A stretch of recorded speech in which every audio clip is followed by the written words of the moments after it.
गुरुदेव। कर्म का बदला। छोटी कहानी की बड़ी सीख। गौतम बुद्ध ज्ञान प्राप्त करने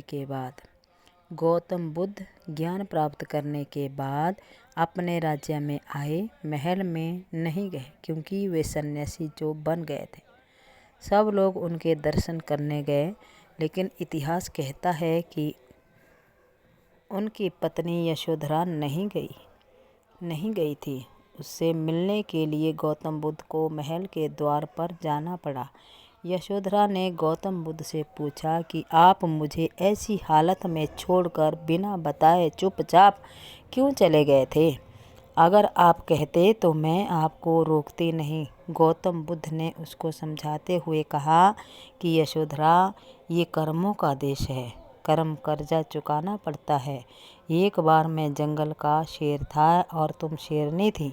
हम दोनों एक साथ बड़े प्यार से रहते थे।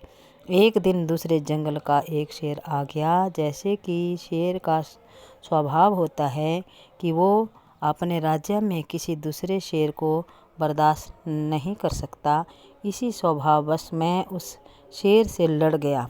वह मुझसे बलवान था। मैं भी लड़ा तो बहादुरी से, लेकिन उसने मुझे बुरी तरह से घायल कर दिया। जैसा स्वभाव शेरनी का होता है कि वह हमेशा विजय शेर के साथ ही रहती है, इसी स्वभाववश तुमने मुझे उस घायल अवस्था में छोड़ दिया और विजयी शेर के पीछे चली गई। मैं बड़ी कातर दृष्टि से तुमको देखता रहा। मुझे बहुत पीड़ा हुई थी।